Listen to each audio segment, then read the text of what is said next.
This is Tall Tale TV, your podcast for sci-fi and fantasy short stories. The Adventures of Jaron and Bren, a 3-story compilation, written by J.M. Williams, performed by Chris Herron. Story 1, The Performance of a Lifetime. You'd better do something quick, Jaron, or they're gonna kill us. Jaron looked away from his friend and back to the gathering crowd of goblins, which were forcing the two humans back against the decrepit stone wall of the abandoned keep. The pair stepped back onto a raised platform alongside a rotted executioner's block. How appropriate, Jaron thought. The short one's got some meat on him, one of the smaller goblins said, its mouth moving up and down in simulated chewing. But the other one's just skin and bone. Bones is the best part, a bigger goblin said. Nice and crunchy, and you can suck the marrow right out. He held out his fingers to grasp a simulated bone, then made a loud sucking noise. A dozen slime-green faces turned to look at Jaron and his partner, Bren, eyeing them like a pack of starving wolves would a wounded deer. The goblins crept closer, jagged knives and axes raised to strike. Nice knowing ya, Bren said. He was shorter than Jaron and less athletic, a physical distinction that also manifested in their personalities. Bren was not as brave as Jaron, nor as skilled at fighting. Then again, such a comparison suggests that Bren had at least a modicum of fighting ability, which he did not. Bren liked to think he was the brains of the partnership, and Jaron was happy to let the younger man think it. Jaron had been through enough to know not to cast aside aid when it presented itself, regardless of the form it took. Well, what do you want me to do about it? Jaron said, raising his sword defensively. The two humans were standing above the group of goblins on the raised platform. It was like a stage, a perfect place for the scene of their bloody end. Jaron racked his brain for an answer. His mind kept settling on the concept of a stage, a show. It would take some trick to get them out of this trouble. A trick? Magic? Stage magicians? Misdirection? Sleight of hand? It could work. Wait! Jaron yelled. The marching troops froze in step. What are you waiting us for? The big goblin asked. Well, Jaron sought the right words. Well, you wouldn't want to just kill the best traveling entertainers in the Southlands, would you? I mean, not without one final show. Entertainers? The smaller goblin said, spittle launching from its mouth like boulders from a catapult. Right, Jaron said. We are the amazing Resultons. I ain't never heard of ya, the big goblin yelled. Of course, Jaron said.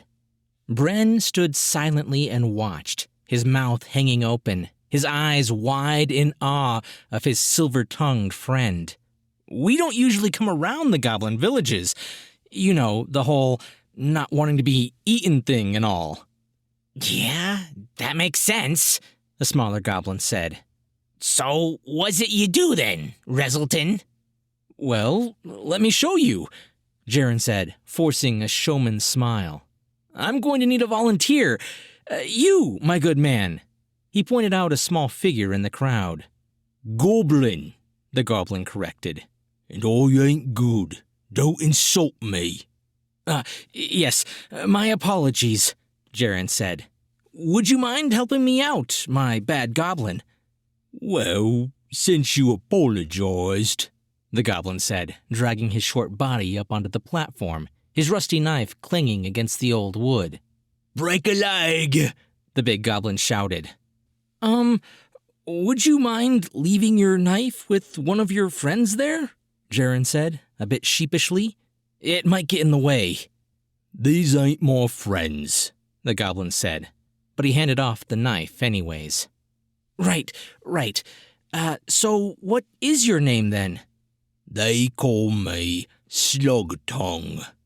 Oh, lovely name. I hate it. Right. Well, Mr. Tongue, do you see what I have in my hand? Jaron held out a gold coin directly in the gaze of the small goblin. Gold! Slug Tongue screamed, reaching out for the coin. Wait! Jaron shouted, placing a hand up to stop the grabby goblin. You can have this coin if you can find it. Using a trick he learned as a boy, when he had been forced into thieving in order to survive, Jaron made the coin vanish from sight, slipping it noiselessly into his wide sleeve. He raised his hand in an elaborate performance, feeling the coin drop down into the tuck of his jerkin where the sleeve met the torso.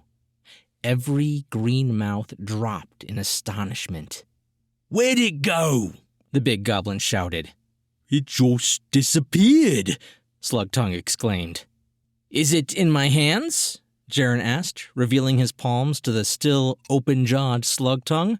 Or in my sleeve? He pulled open his sleeve opposite the one holding the coin, willing the goblin's attention to the wrong place. No, it ain't there, Slug Tongue agreed. On the ground, perhaps, Jaron said. The goblin bent over, examining the floorboards of the old executioner's platform. While he did so, Jaron dropped his arm, returning the coin to his hand. Oh, what's this in your ear? He said, reaching out and revealing the coin to the crowd.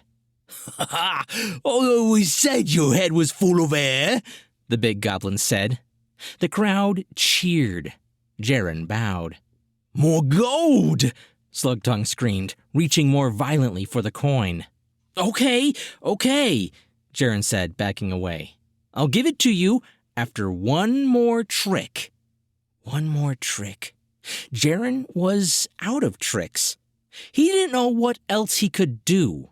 He had so far managed to distract the goblins from their ravenous intentions, but he had no idea where to go from here. His eyes lingered on the executioner's block. Come stand up on this block here, Jaron said, guiding the small goblin who grunted as he climbed atop the block. Do any of you have a large cloth or blanket of some sort? Jaron asked the waiting crowd. Something to cover our Mr. Tongue with. After some grumbling and bickering, a brownish goblin emerged from the group with a bloody cape in his hand. Got this off a caravan master, the long-nosed goblin said, handing Jaron the cape, but not letting go. The blood is pleasantly fresh, so I wants it back. Jaron nodded and tugged the cloth free from the goblin's grip. Then, with an air of showmanship, he draped the cape over Slug Tongue, who was still patiently waiting on the block. As the crowd waited in anticipation, Jaron stepped over to Bren. Be ready to run, Jaron said. You've done well so far, Bren said reassuringly. Yeah, but I'm out of ideas. I say we shank this little guy and make a break for it. I don't like our chances. Jaron looked around. There was a narrow path on the left side of the group of goblins which ran along the old stone wall. Depending on how fast the goblins reacted, the two humans could have a significant fight to get through and escape. Jaron didn't like their chances either. No, but I don't see any other way, Jaron said. Bren looked him in the eyes for a long moment, then nodded. Jaron swung back around to where Slug Tongue was waiting, but his boot slipped on the end of the cape. The cloth yanked tightly, dragging Slug Tongue to the floor with a crash. An audible crack echoed off the stone walls. The goblin screamed in pain. Jaron pulled the bloody cape away to reveal two murderous eyes stabbing at him. Ah! Slug Tongue screamed. He broke my leg! Bastard broke my leg! Jaron stared at the writhing goblin, terror gripping his thoughts. Then he looked out at Slug Tongue's dozen green companions, expecting them to charge the platform in a rage. He couldn't breathe. For a moment, everything was still, the goblins looking on in confusion. Jaron and Bren frozen in fear. Then the big goblin slapped his thigh and screamed, Broke his leg! What a laugh! What a riot! Then the rest of the horde started laughing loudly, some slapping others on the back, some holding their bellies in pain. "Why are you laughing?" Slugtongue yelled at the others. "You no good snorts. It's not funny." "No, it's hilarious," the big goblin shouted in reply. "We didn't know you guys were a comedy troupe. Of course, we can't kill you now. Somebody pick up the runt." Slugtongue glared at Jaron. A pang of guilt rose up in the man as he watched the stupid creature. Part of him pitied the poor wretch's life. "What's that in your ear?" Jaron said, twirling the gold coin into his hand. Slugtongue's eyes opened wide, his growl transforming into a bright, childish smile. "We had a promise, right?" Jaron said, handing over the coin. The other goblins came and lifted up the broken source of their amusement, raising the small goblin up into the air like a hero. The big goblin slapped Jaron hard on the rump, still laughing hysterically. The mob stomped out of the ruins and into the valley beyond. "You never cease to amaze me, friend," Bren said. "Sometimes I even amaze myself," Jaron said with a roguish smirk. The pair gathered their things that had been scattered by their meeting with the goblins and headed off towards the nearest village. They could get there by nightfall, provided they did not need to put on any more shows. Jaron plotted the most probable goblin-free route in his head, directly from the ruins to the village tavern. He needed an ale, or two, or three, and boy would he have a story to tell. Story 2. Beggars Would Ride. Jaron felt himself flying through the air, tossed unceremoniously onto the stone floor of the jail cell. The guard's fat and grimy hand locked the door, then yanked to ensure its security. Jaron was still shaking off the constellations of stars when Bren approached the guard, wrapping his small hands around the bars of the cell door.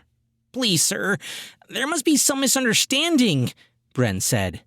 "No misunderstanding. We caught you with your hands on the merchandise. Heads. Well, doing something with the damn beast. Dirty horse thieves." "Horse thieves? Pray, sir, we are no thieves." "Then how is it you were standing right next to the horse when we caught you, eh? A horse that somehow just disappeared from Mr. Botwin's fenced-in ranch several farms down the line, mind ya." "I wish you would just let me explain what happened." "Well, if wishes were horses," the fat guard laughed. "If they were, somebody be damn close to a kick in the nuggets," Bren whispered under his breath. "What's that?" "The law says you must give us a chance to defend ourselves." "We don't give no chances to horse thieves around here," the guard growled. Bren's face contorted when hit by the rotten air. "It followed us!" Bren put his hands together, pleading. "We didn't steal it! Please, you must listen!" "Enough of your blabbering! This town hasn't had a good hanging in a while. It'll be good for the folks to get out for a show." "Hanging?"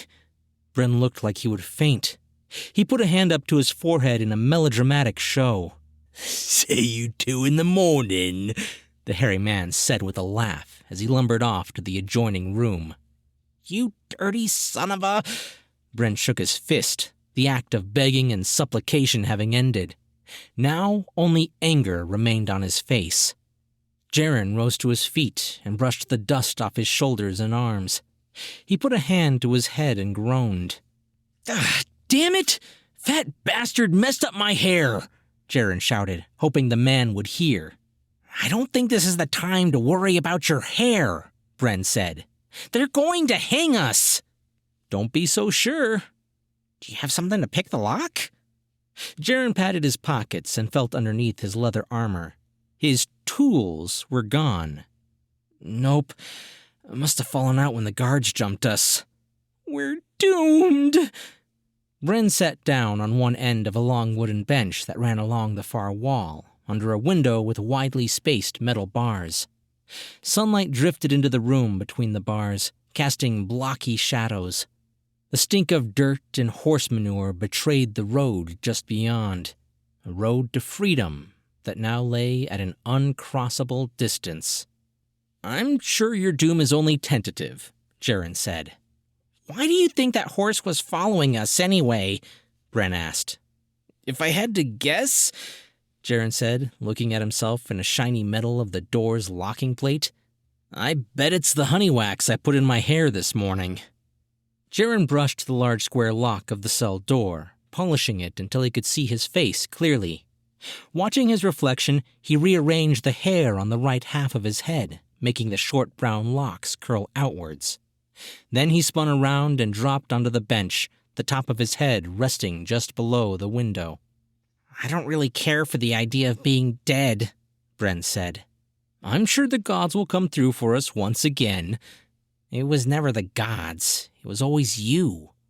"Are you so sure?" Jaron leaned back against the wall, feeling the breeze pass over his head, pondering the dilemma. Something clanked against the window bars. He jumped around to see the toothy grin of a horse in the window. "By the gods, is that the same one?" Bren asked.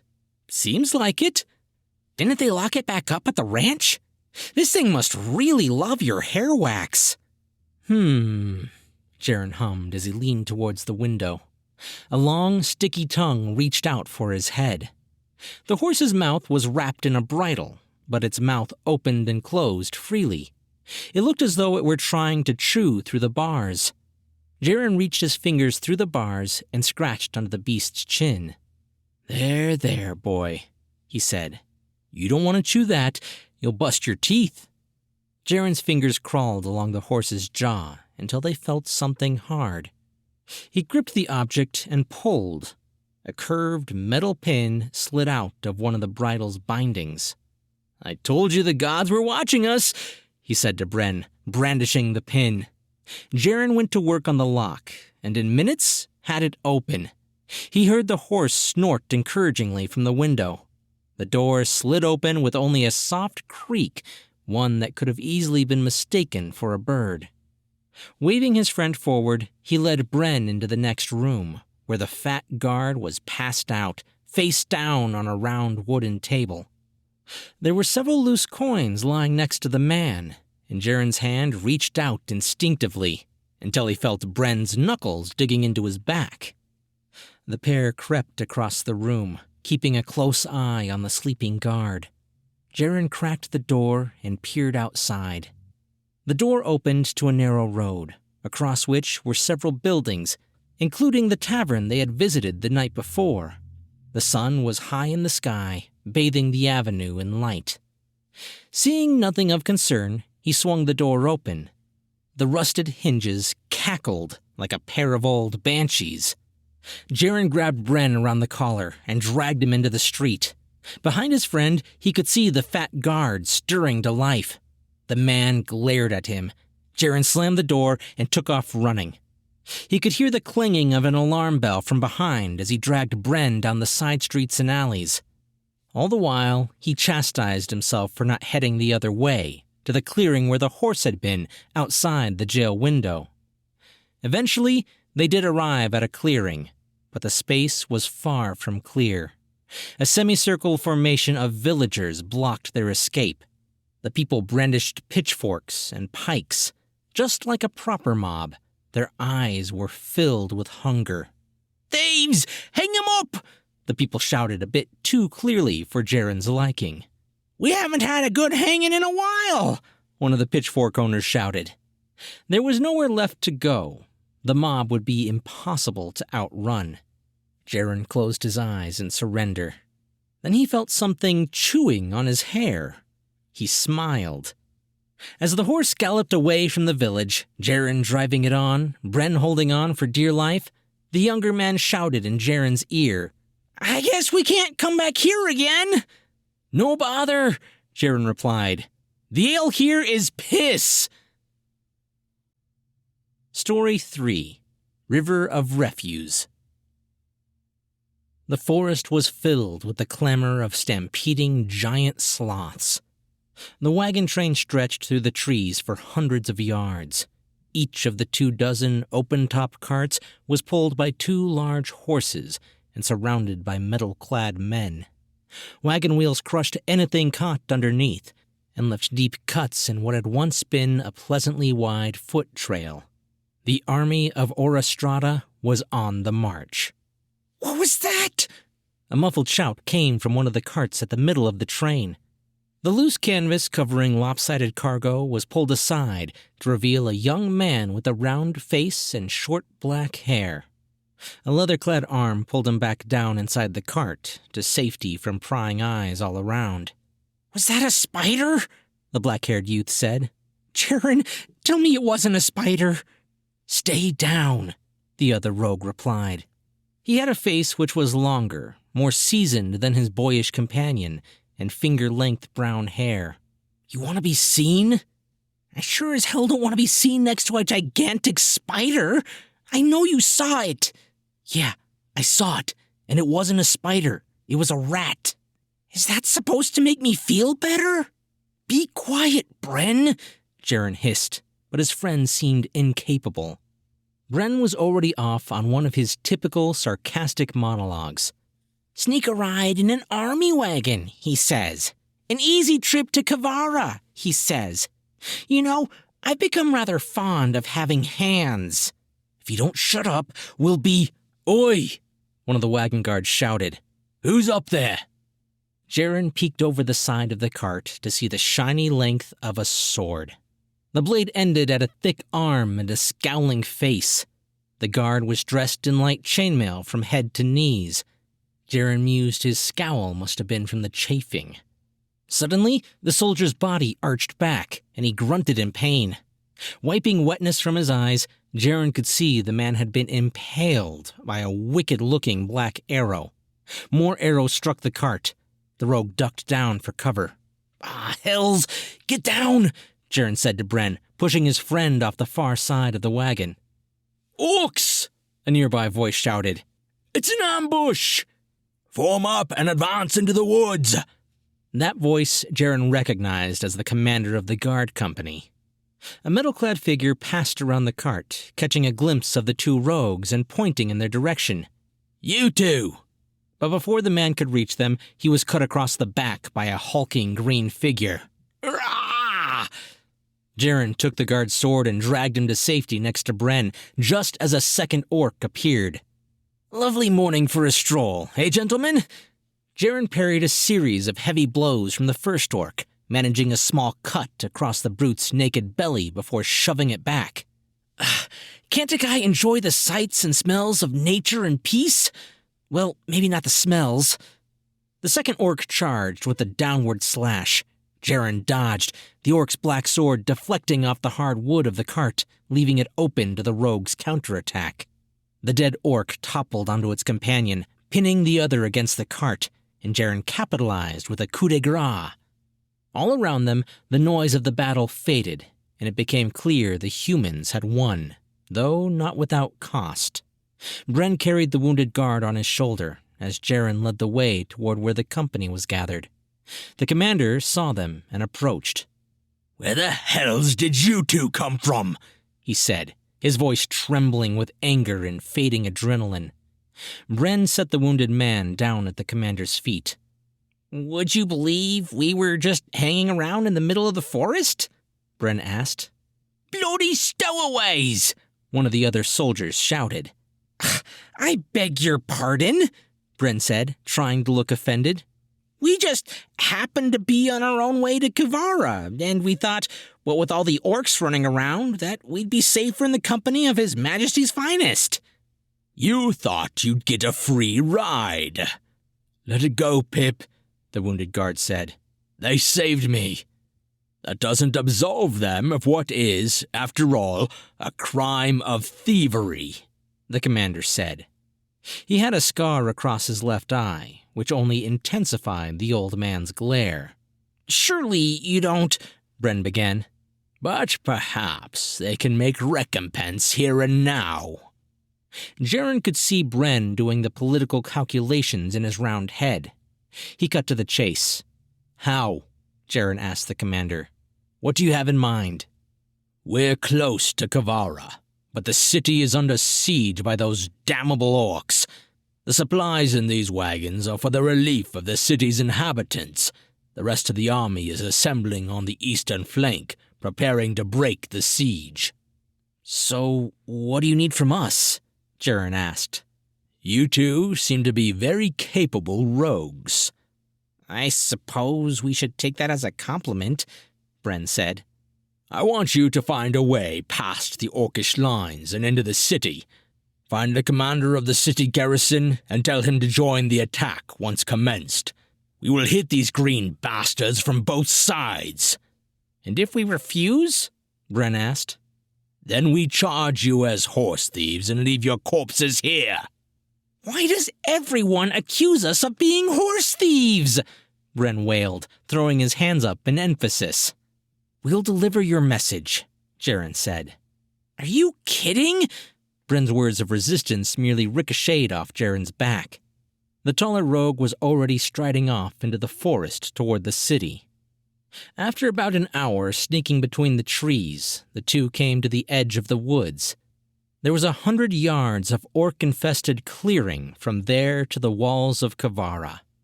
After another several minutes of searching, Jaron spied their way in, a sewage drain at the end of the narrow depression that cut through the open grasslands.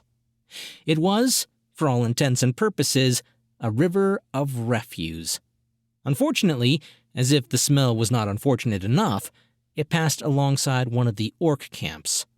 Jaron knew there was no other avenue of approach, and Bren knew his friend would not be dissuaded. The two rogues kept low as they crept forward through the muck. The stench was dreadful. Bren had to use all his willpower to keep from throwing up. But he knew, as they closed the distance with the orc camp, that a single sound could mean their end. They passed alongside a rickety tent, the closest structure to the river of refuse. It was constructed of poorly chopped timbers and a slime-gray covering of what seemed to be hides, roughly stitched together, though Bren could not imagine the sort of creature they came from. Suddenly, heavy stomps approached. The two rogues ducked low, their faces almost touching the filth. An orc tossed a bucket of excrement in front of them. Bren gagged. You slime!" an accusative voice said from farther in the camp. The first orc turned back and dropped the makeshift bedpan. "Mog say, you take my meat." There was a sympathetic grunt. Bren looked to Jaron. "I ain't take your meat, you muckrat." The first orc's voice was deeper, more mature, if you could call an orc mature. "Maybe I punch you and find my meat." Bren's eyes grew wide with concern. "Try it, runt. I said I ain't got your meat." Bren could see Jaron was scheming. Jaron was always scheming. But Bren couldn't think of anything that would get them out of this real and present danger. "I want my meat. I skinned it myself. It premium quality meat." Jaron put a hand to his mouth and said in a deep, orcish voice, "Your mother's premium quality meat." The first punch was like a thunderclap, and soon 6 orcs were brawling. Jaron motioned for his companion to follow. They rushed ahead and entered the sewer drain. It had a barred gate, but that only blocked their way for a few moments. Jaron applied his trade, and the pair of rogues were soon inside the city. The sewer stink followed them as they maneuvered through the empty streets. Jaron cut a quick right down a narrow alley. Bren halted, trying to get his bearings. "Wouldn't the garrison be this way?" Bren asked, pointing. "Sure is," Jaron replied. "But the pub is this way. We should probably have a chat with our old friend before the army swarms the city, don't you think?" "I guess that makes sense. And anyway, it would be terribly awkward if we showed up in front of the garrison commander stinking of piss and not being drunk." Jaron smirked and then continued on down the alley like a bloodhound on a scent. J.M. Williams is the author of In the Valley of Magic, Call of the Guardian, and other works of fantasy and science fiction. He has published around 45 short fiction pieces in a range of venues, including Over My Dead Body, Mystery Magazine, The Arcanist, and The New Accelerator. He has earned 5 honorable mentions in the Writers of the Future contest, among other awards. He is the head of Fiction Vortex's high fantasy storyverse of Metal and Magic, working with an international team of authors and staff. He lives in Korea with his wife and cats. Follow him online at www.jmwilliams.home.blog. Hey guys! So these 3 stories I thought were just amazing. I loved the characters. It's the kind of stuff that I would write all day long. So I had to pick up these stories at the same time and just do them all in one go. I hope you liked the format. It's not something I plan on doing too often, but when the occasion arises where I think it'll work best, I will go ahead and do that. And J.M. Williams also has a story on the channel from a while back, so I'll be sure to leave a link in the description to where you can find that. It's called When Ants Tell a Story. And of course, be sure to subscribe. I post new episodes every Monday and Friday. This show is available on YouTube, Facebook, and just about every podcast app available. I'm Chris Herron, and that's it for today's Tall Tale TV.